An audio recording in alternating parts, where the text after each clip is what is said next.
Hello बच्चों, मैं ऋषि फिर एक बार आपके साथ एक नए टॉपिक और बहुत ही important topic that is heating effect of current यानी विद्युत के तापीय प्रभाव। आज हम इस टॉपिक पे बात करेंगे और इस पे बेस्ड कुछ न्यूमेरिकल करेंगे और एनसीईआरटी कुछ क्वेश्चंस करेंगे। ठीक है, तो चलिए शुरू करते हैं। Heating effect of current.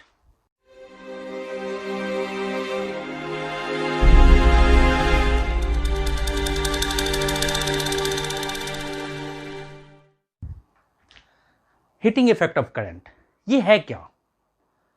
मतलब विद्युत जब हम कोई भी करंट फ्लो कराते हैं सर्किट से तो हीट क्यों जनरेट करता है? क्वेश्चन तो ये है ना कि हीटिंग इफेक्ट ऑफ करंट का मतलब क्या है। तो हीटिंग इफेक्ट ऑफ करंट का मतलब है heat generated in a wire on flowing current. Current के फ्लो करने से जो हीट जनरेट होता है। अब क्वेश्चन है कि करंट की जब हम फ्लो कराते हैं तो हीट क्यों जनरेट होता है, क्या रीजन है इसके पीछे? तो आप जब हमने पीछे भी बहुत सारा पढ़ा है टॉपिक और सब में एक चीज़ देखा, सपोज करो कि ये कंडक्टर है हमारा, ठीक है, ये कंडक्टर है, इसमें n number of electrons randomly move कर रहा है। ये इलेक्ट्रॉन्स, सारे इलेक्ट्रॉन्स जो है ना, इधर से इधर इलेक्ट्रॉन्स इधर, कोई रैंडम मोशन में सारा इलेक्ट्रॉन्स होता है हमारा, ठीक है। ये सब एक दूसरे को अपना हिट करता रहता है, कोलिजन करता रहता है, कभी इधर जाता है कभी इधर जाता है। लेकिन जब इसको हम बैटरी से कनेक्ट कर देते हैं, जब इसको हम बैटरी से कनेक्ट कर देते हैं तो ये एक इलेक्ट्रिक फील्ड क्रिएट होता है और ये सारा इलेक्ट्रॉन नेगेटिव से पॉजिटिव की तरफ, ये नेगेटिव है पॉजिटिव है, इधर की तरफ मूव करना स्टार्ट करता है, ड्रिफ्ट करना स्टार्ट करता है। और सो जब वो मूव करता है तो एक दूसरे को हिट करता है, कोलिजन करता है, कोलिजन करते हुए यहां से यहां तक इलेक्ट्रॉन मूव करता है। जब एक दूसरे को हिट करता है तो कोलिजन करता रहता है, तो उस कोलिजन में हीट जनरेट होता है। तो ये जो एक्सेस ऑफ एनर्जी इसको मिला, एक्सेलरेशन प्रोड्यूस हुआ जब इलेक्ट्रॉन मूव करना, पहले रैंडम मोशन में था, तो जब इसको एडिशनल इलेक्ट्रिक फील्ड मिला इसमें, और जब इलेक्ट्रॉन मूव करना यहां से स्टार्ट किया तो ये इसको एक एक्सेलरेशन के वजह से जो एक एक्सेस काइनेटिक एनर्जी मिला था, इस बैटरी की एनर्जी से जो इसको काइनेटिक एनर्जी मिला था, वही काइनेटिक एनर्जी वो अपना एक दूसरे को हिट करके लूज करता है। तो एक्सेस ऑफ एनर्जी जो वैसे पहले भी रैंडम मोशन में था, तो पहले तो हीट जनरेट नहीं किया, लेकिन जब हम ये बैटरी या सेल लगाते हैं इसको, तो ये इसको जो एडिशनल काइनेटिक एनर्जी मिला है इस बैटरी से, वो काइनेटिक एनर्जी जब वो हिट करता है तो in form of heat loss करता है या लूज करता है। तो ये इसका एक बेसिक रीजन है, ठीक है। तो हीटिंग इफेक्ट ऑफ करंट, अब ये फ्लो किया, इलेक्ट्रॉन्स फ्लो करता है, हीट जनरेट करता है, तो जब इसमें यहां से यहां तक जा रहा है तो वर्क भी हो रहा होगा। तो कितना वर्क हुआ? जब एक इलेक्ट्रॉन एक सर्किट में, सपोज करो कि एक सर्किट है, ये एक रेसिस्टेंस है, यहाँ से हमने इसमें सेल लगा दिया या बैटरी लगा दिया, ठीक है, ये बैटरी लगाया, ये हमारा बैटरी है और ये रेसिस्टेंस है, ये हमारा रेसिस्टेंस है।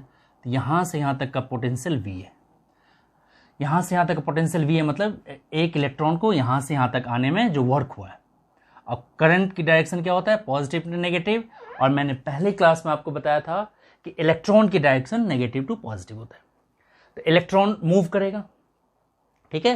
तो इस मूव में ये जो इस बैटरी के वजह से जो उसको एक्सेस एनर्जी मिला है, वो एनर्जी जब यहां मूव करता है तो एक दूसरे को हिट करके, कोलिजन करके वो लूज कर देता है। कंजर्वेशन ऑफ एनर्जी फॉलो होता है इसमें भी। तो कितना वर्क हुआ एक इलेक्ट्रॉन को जब हम मूव कराते हैं तो कितना वर्क हुआ? तो ये हम पहले ही भी पढ़ चुके हैं कि पोटेंशियल जो होता है हमारा, पोटेंशियल का हमने कंसेप्ट पढ़ा था। पोटेंशियल होता है work done per unit charge. तो वर्क मतलब एनर्जी, तो वर्क क्या हो? V into Q. अब हमने एक चीज और पढ़ा हुआ है, V इक्वल टू क्या होता है? IR, और करंट क्या होता है? Q by R, Q by T, ठीक है। तो यहां अगर हम पुट करें इस V को, हम ये क्या पुट कर सकते हैं?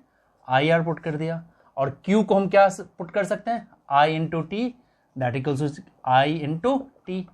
तो वर्क यानी एनर्जी क्या हो गया? I स्क्वायर आर टी, और यही वर्क ये एनर्जी के फॉर्म में है I स्क्वायर आर टी। तो ये जूल्स ने कहा था, इसलिए इसको Joule's law of heating effect of current कहते हैं कि heating effect of current, current produce in a coil due to flow of current. अब हीट जो प्रोड्यूस हो रहा है, जो इस कॉइल, देखते हो कि एक बल्ब जल रहा है बहुत देर, गर्म हो जाता है।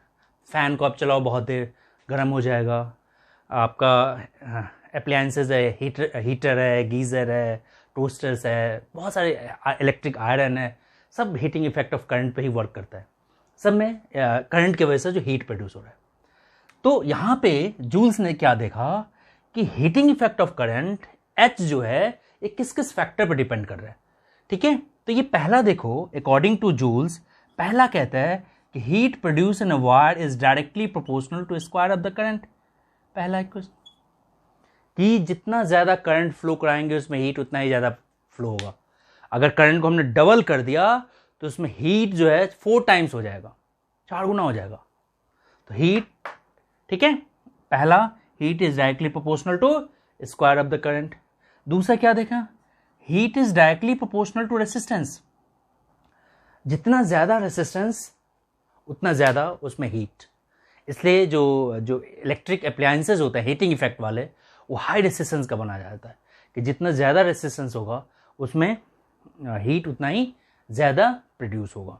तो heat is directly proportional to current. And तीसरा फैक्टर है heat is directly proportional to T. Heat is directly proportional T, that is time.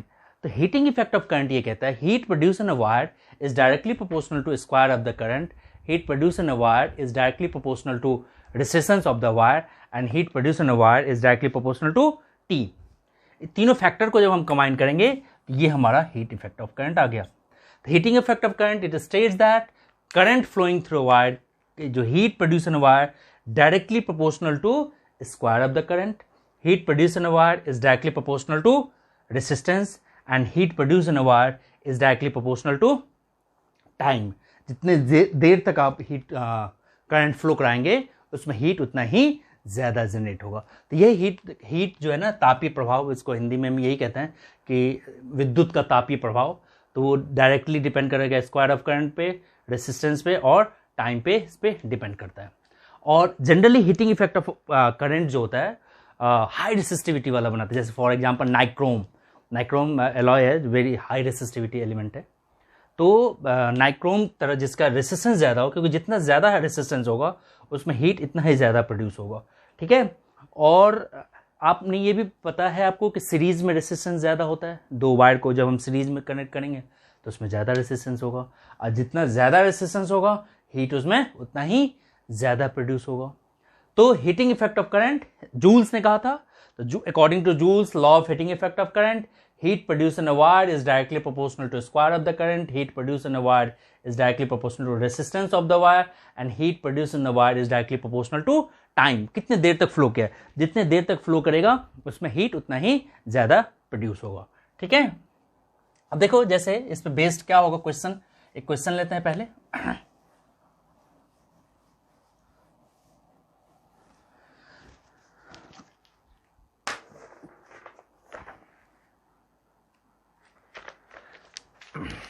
एक क्वेश्चन है, electric heater produce calculate the heat produce when 90 coulomb of charge, calculate heat produce.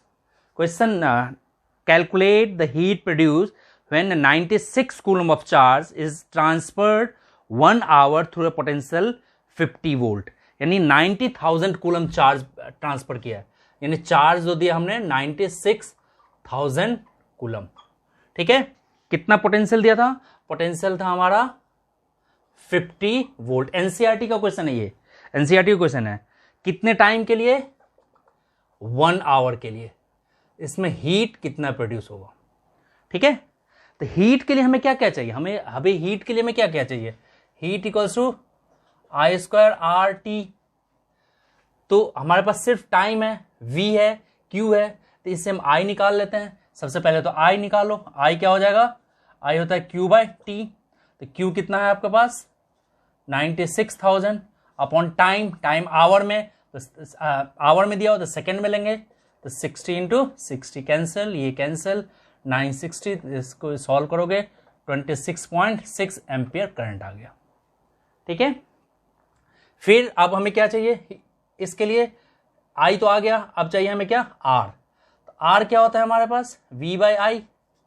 V कितना है 50, I कितना है हमारे पास 26.67, इसको simplify करो तो 1.87 अप्रॉक्स जो है ना ओम आपका रेसिस्टेंस आ गया। टाइम हमारे पास है ही, टाइम कितना है 1 आवर, तो यानी 60 × 60 सेकेंड हो गया, यानी 3600 सेकेंड। तो हीट कितना होगा, heat equals to I² RT। तो I² कितना निकला 26.67 का होल स्क्वायर इंटू R कितना, R है 1.87 इंटू T यानी 3600। तो अप्रॉक्स कितना आ जाएगा हमारा, इसको जब सॉल्व करेंगे तो जो भी आंसर आएगा आपका दैट इज इट। एक और क्वेश्चन है, बहुत अच्छा क्वेश्चन है, ये भी एनसीईआरटी का ही क्वेश्चन है जिसको अभी हम लोग करेंगे। एक तो इस क्वेश्चन के जब भी मैं बार बार कह रहा हूं कि जब मैंने ये क्वेश्चन किया तो आप क्वेश्चन जब ये सारा फिगर आ जाए तो सबसे पहले क्वेश्चन को आप एक रीड करो और फिगर लिखो और उसके बाद खुद से ट्राई करो। उसके बाद जब ना हो तो फिर आप इसको सोल्यूशन देखा करो, तो आपके लिए क्या हो जाएगा, ईजी हो जाएगा। ठीक है, अभी क्वेश्चन कह रहा है कि two conducting wire the same material, equal length, equal diameter, first पहले हीट उसको सीरीज में कनेक्ट किया, first connected in series then connected in parallel, find the ratio of heat produce in this case, यानी heat कितना produce हो रहा है ये कह रहा है। ठीक है, अब देखो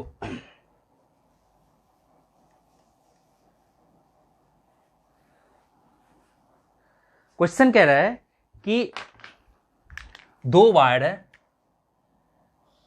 और ये दो वायर है, दोनों इक्वल लेंथ है। ठीक है, लेंथ दोनों का सेम है, दोनों में रेसिस्टेंस सेम है।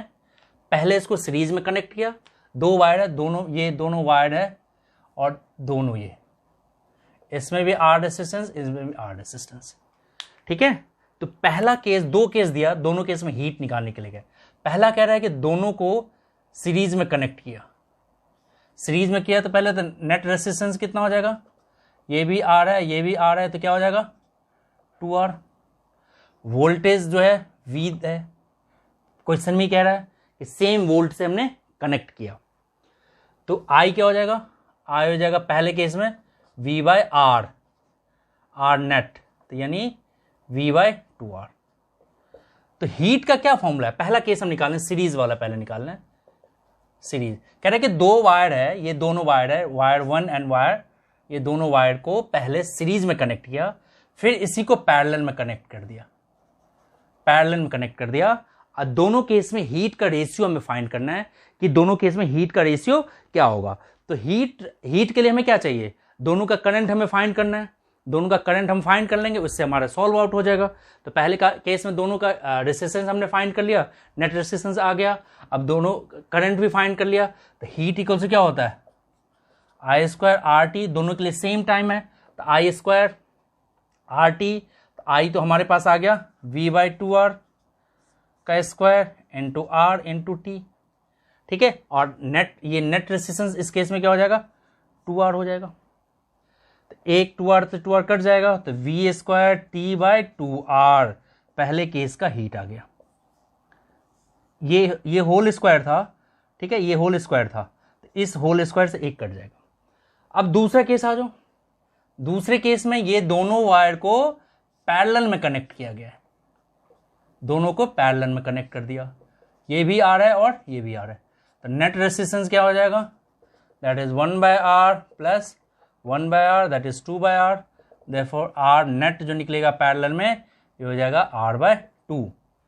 ठीक है, वोल्टेज इसमें भी वही है, सेम वोल्टेज लगाया है। क्वेश्चन था कि दो वायर है सेम वोल्टेज पे, सेम रेसिस्टेंस का, पहले दोनों को हमने सीरीज में कनेक्ट किया, फिर दोनों को पैरेलल में कनेक्ट किया, किस केस में हीट ज्यादा प्रोड्यूस होगा या दोनों हीट का रेशियो क्या है। वोल्टेज सेम दिया, तो इस केस में करंट सेकेंड केस में कितना हो जाएगा, तो V/R, R नेट क्या है हमारा इसमें R/2, तो हो जाएगा 2V/R, करंट आ गया हमारा। इस केस में हीट क्या हो जाएगा, हीट क्या होता है I1, ये I2 हो गया, ये I1 था हमारा, I² इंटू रेसिस्टेंस, रेसिस्टेंस इसका R/2 है इंटू T, तो क्या होगा हीट I2 होगा हमारा 2V/R का होल स्क्वायर, ठीक है, इंटू R/2 इंटू T। अब देखो इसको जब हम सॉल्व करेंगे तो ये एक आर से एक आर इसमें भी कट गया, इसमें 4 तो हो जाएगा 2v, क्योंकि एक 2 से 2 कट जाएगा, 2v² bye are into T. ये दूसरे केस का आ गया। तो रेशियो क्या होगा, h1 बाय h2 दोनों का रेशियो देखते हैं। तो ये हो जाएगा v² t by 2r upon 2v² by r into T. तो ये सब कुछ तो कट ही जाएगा, तो ये हो जाएगा h1 बाय h2। तो ये हो जाएगा हमारा v² t by 2r into r by 2v² t। ठीक है, ये v² t से v² कट गया, ये कट गया। तो h1 बाय h2 का जो रेशियो हो गया 1/4 का। ठीक है, तो h2 इक्वल्स टू 4h1। ठीक है, तो h1 bye h2 equals to, इस तरह से हमारा क्वेश्चन ये एनसीईआरटी का एक इम्पॉर्टेंट क्वेश्चन था।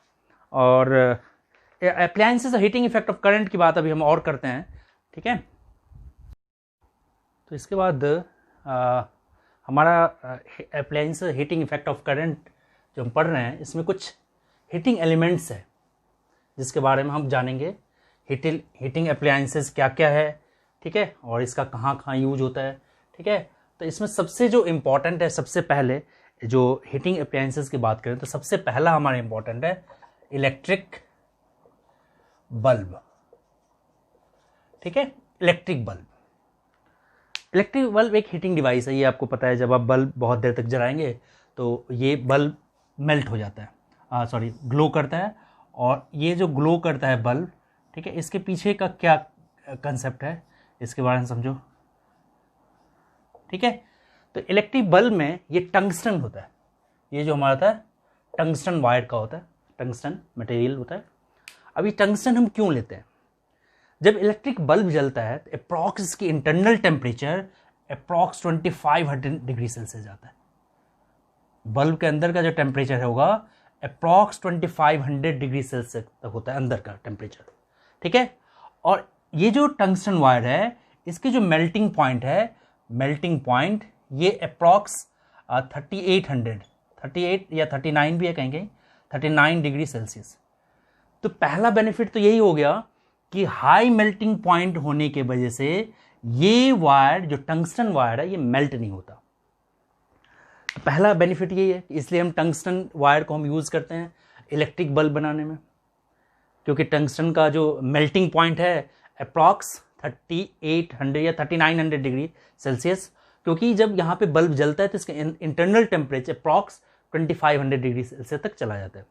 दूसरा जो इसका है ये फ्लेक्सिबल है, लॉन्ग वायर में हम इजीली इसको कन्वर्ट कर सकते हैं, तो ये फ्लेक्सिबल है। दूसरा ये बेनिफिट हो गया। और तीसरा है इसका लो रेट ऑफ इवेपोरेशन, मतलब जब करंट फ्लो होता है उसमें, जब करंट फ्लो होगा, इलेक्ट्रिक करंट फ्लो होगा बल्ब से, तो उसके अंदर टेम्परेचर बहुत ज़्यादा होता है, तो उसके अंदर का जो एयर होगा वो क्या हो जाएगा, आयनाइज हो जाएगा। वो आयनाइजेशन में ये लो रिएक्टिव होने की वजह से इसके अंदर जो मटेरियल, अभी आप एज्यूम करो, अगर हम एयर, यहाँ पे एक स्पेशल गैस होता है that is neon and argon and neon gas इसमें हम भरते हैं इसलिए क्योंकि वो लेस रिएक्टिव होता है, वो रिएक्ट नहीं करता हीट के साथ। ठीक है ना, तो इसलिए जो बल्ब होता है, बल्ब के अंदर हम नियोन या आर्गन, ये दो तरह के गैस भरते हैं, और ये इसलिए भरते हैं क्योंकि ये लेस रिएक्टिव है।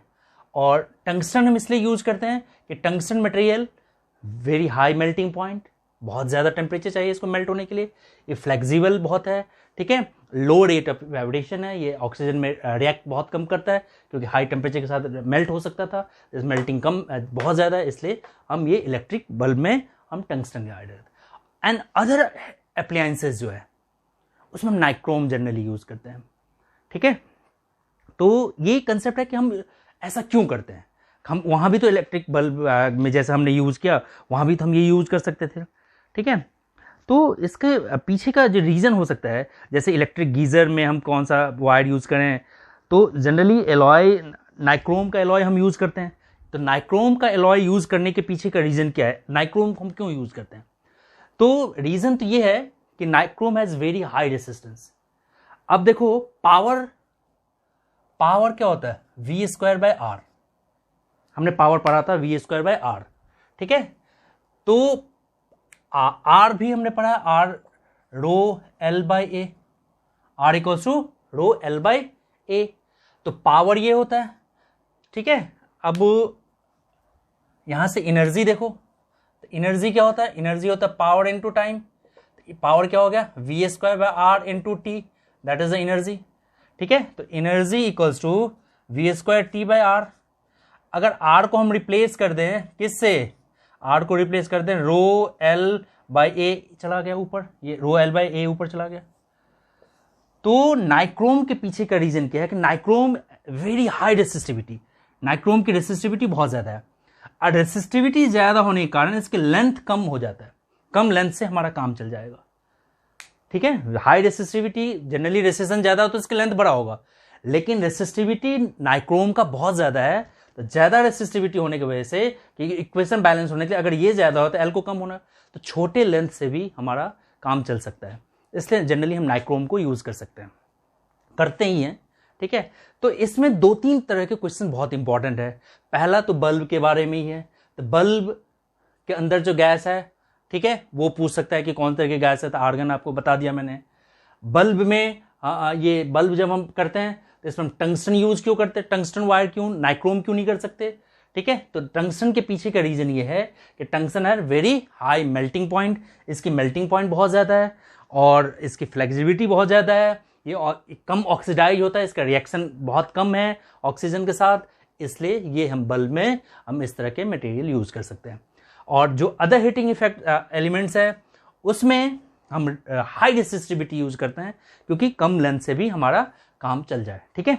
अब जनरली देखते होगे यहां एक चीज और आप बार बार देखो कि जितना ज्यादा power is inversely proportional to resistance. एक क्वेश्चन देखो, एक चीज लेते हैं,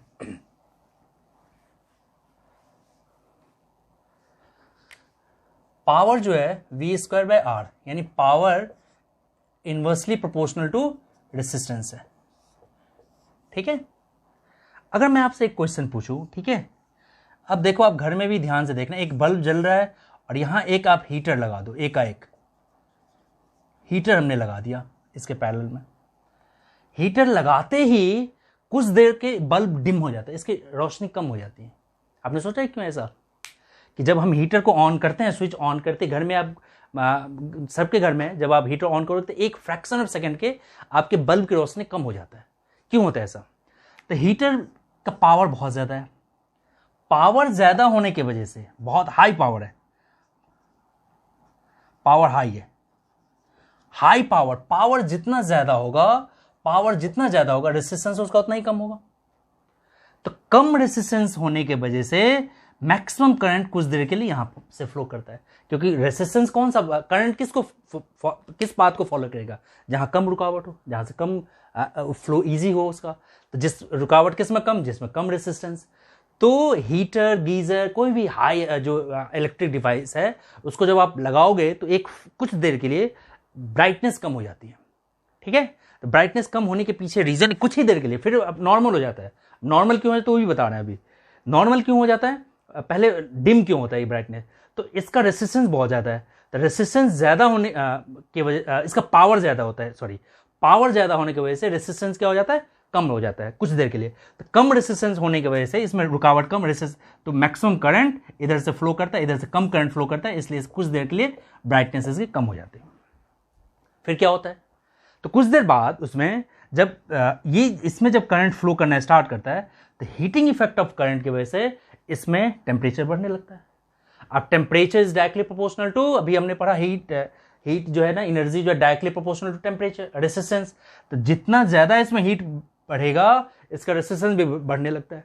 तो फिर जब रेसिस्टेंस बढ़ने लगता है तो फिर यहां से करंट का फ्लो कम होता है, फिर करंट दोनों जगह से इक्वली फ्लो करने, तो फिर ब्राइटनेस इसका इक्वल हो जाता है। तो इनिशियली जो है इसका ब्राइटनेस कम इसलिए होता है कि जब हम कोई भी when we connected very high appliances, very high power appliances, तो high power appliances heating effect में इसका रेसिस्टेंस कम होता है तो मैक्सिमम करंट इधर से फ्लो कर जाता है, और कुछ सेकंड बाद इसके टेम्परेचर बढ़ता है, इसमें टेम्परेचर बढ़ते ही इसका रेसिस्टेंस भी बढ़ने लगता है और फिर करंट, जैसे आप कार या जो स्टार्ट करो एक देखना उसके ब्राइटनेस, बल्ब जो जलते हैं ना हेडलाइट कम होती है, वो भी ये रीज़न है। इंजन को बहुत ज़्यादा करंट चाहिए, बहुत ज़्यादा करंट चाहिए, उस high power engine, power engine के हॉर्स पावर बहुत ज़्यादा होता है, तो इंजन में ज़्यादा पावर होने की वजह से इसमें रेसिस्टेंस कम होता है इनिशियली, तो ये मैक्सिमम पावर इधर हाई पावर के कारण इसमें रेसिस्टेंस कम है तो मैक्सिमम करंट इधर फ्लो कर जाता है, तो कुछ देर के लिए इसमें क्या हो जाता है, इसकी ब्राइटनेस कम हो जाता है। तो इस तरह के बहुत सारे क्वेश्चंस जो है जो डेली लाइफ में आपके आ सकते हैं, ठीक है। और आपने देखा होगा तो हीटिंग इफेक्ट ऑफ करंट एक बहुत इंपॉर्टेंट टॉपिक था। इसमें पूछ सकता है फ्यूज़ एक बहुत इंपॉर्टेंट हीटिंग डिवाइस है। फ्यूज़ क्या है? फ्यूज़ वायर ये आपके घर के मेन सर्किट में कनेक्टेड होता है, और मेन सर्किट में इसको हम हीटिंग इफेक्ट ऑफ करंट पे प्रोड्यूस बेस्ड है। हीटिंग इफेक्ट हीट क्या होता है, I²RT heating effect of current. और फ्यूज़ वायर को जब हम इस तरह से एक घर के मेन सर्किट में कनेक्ट कर देते हैं, ठीक है, ये वायर होता है इसमें, ठीक है। और फ्यूज़ वायर आपको पता है मेनली किस चीज़ का बना होता है, ये टिन और लेड के एलॉय का बना होता है, लेड के एलॉय को बना होता है, ठीक है, जिसमें 63% टिन होता है और 37% इसमें लेड होता है। इस दोनों के मिक्सर का ये आपका फ्यूज़ वायर बना होता है। तो फ्यूज़ जब हाई करंट फ्लो करता है, हाई करंट फ्लो करते ही हाई करंट फ्लो के हीट ज़्यादा प्रोड्यूस हो जाता है, तो ये लो मेल्टिंग पॉइंट, टिन और लेड जो है वेरी लो मेल्टिंग पॉइंट का होता है, तो ये क्या होता है, मेल्ट हो जाता है और आगे का सर्किट क्या हो जाता है, डैमेज होने से बच जाता है। तो fuse is a safety device which always connected in series with the mains, or it works on the principle of heating effect of current, that is when high current flows through the wire, ठीक है, the large amount of heat is generated in the mixer of tin and alloy, tin और alloy का बना होता है, और वो इसके melting point बहुत ही कम होता है, तो कम melting point होने की वजह से ये सारा क्या हो जाता है, मेल्ट हो जाता है, तो आगे सर्किट जो है रुक जाता है, करंट फ्लो नहीं करता। तो ये हमारे लिए बहुत इंपॉर्टेंट एक डिवाइस है। तो हीटिंग इफेक्ट ऑफ करंट में आपने हीटर घर में भी होगा, गीज़र, इलेक्ट्रिक आयरन, टोस्टर, बहुत सारे हीटर्स है। उसके बाद मैंने अभी क्वेश्चंस, इलेक्ट्रिक बल्ब भी हीटिंग इफेक्ट ऑफ करंट पर डिपेंड करता है। आपके घर के पंखे बहुत देर तक जब चलता है तो देखते होंगे कि गर्म हो जाता है। तो बहुत तरह का कंसेप्ट है, बहुत तरह के क्वेश्चंस हैं। एनसीईआरटी को 2 क्वेश्चन जो मैंने कहा है बहुत ही इंपॉर्टेंट क्वेश्चन है, इस पर बेस्ड 1 मार्क क्वेश्चन बहुत हो सकता है, और एक बहुत ही इंपॉर्टेंट टॉपिक था हीटिंग इफेक्ट ऑफ करंट। तो आज के लिए बस इतना, हम मिलते हैं नेक्स्ट क्लास। Okay, bye.